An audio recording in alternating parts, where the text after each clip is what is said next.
Proverbs chapter 22, verse 7.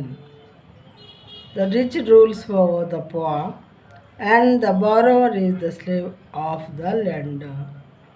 ఐశ్వర్యవంతుడి బేదల మీద ప్రభుత్వం చేయును, అప్పు చేయువాడు అప్పిచ్చిన వానికి దాసుడు. ఇలాంటివి మరి ఉన్నాయి కాబట్టి చాలా జ్ఞానం కలిగి తల్లిదండ్రులైన వారు చాలా జ్ఞానం కలిగి జీవించాలి. ఉన్నదానిలో సర్దుకోవటం, సరిపెట్టుకోవటం, మరి వేరే వాళ్ళ దగ్గర అప్పులు చేయకుండా ఉండటం, దాన్ని మించినటువంటి మంచి లక్షణం ఇంకోటి లేదు. ఒక వ్యక్తి పెద్ద ఆయన ఏమన్నాడంటే, మరి అప్పు లేని వానికన్నా ఐశ్వర్యవంతుడు ఎవడో లేడట.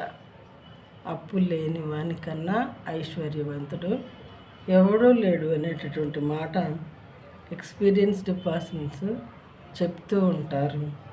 ఎందుకంటే అప్పు చేయటం వల్ల మరియు సరదాలకో షికార్లకో లేకపోతే మరొకలాగో మరి డబ్బుని ఎక్కువ లావిష్గా స్పెండ్ చేయటం, ఎక్కువ ఖర్చు పెట్టేసేయటం, అప్పులు పాలవటం, తర్వాత అవి తీర్చలేక బాధపడటం, వాళ్ళు అడుగుతూ ఉంటే రకరకాల ఇబ్బందులు పడటం, ఇలాంటివి లేకుండా అసలు అప్పు అనేదే చేయకుండా మనకున్న దాంతో మనం సర్దుకున్నట్లయితే ఈ విధమైనటువంటి ప్రాబ్లమ్స్ రావు. దేవుని వాక్యం ఏం చెప్తుందంటే, అప్పు చేయవాడు ఇచ్చిన వానికి దాసుడు. అలాంటివి చేయకుండా వాక్యం ఇచ్చినటువంటి సహోదరులారా, మరి మన జీవితాన్ని సరి చేసుకోవాలని దేవుని నామంలో మిమ్మల్ని బ్రతిమాలుచున్నాను.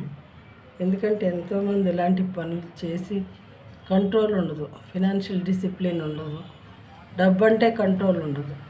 ఎట్లా పడితే అట్లా ఖర్చు పెట్టేసి మరి చివరికి అప్పుల పాలయ్యి నానా ఆగచాట్లు పడుతూ వేదన అనుభవిస్తూ ఆ రకంగా ప్రాణాలు తీసుకున్నటువంటి వారు కూడా ఉన్నారు. అంతవరకు వెళ్లకుండా ముందు నుండే జాగ్రత్తగా ఉంటే ఆ స్థితి మనకు రాదు. కాబట్టి దేవుని నామాన్ని బట్టి మిమ్మల్ని మనవి చేస్తున్నాను, అలాంటివి చేసుకోవద్దని.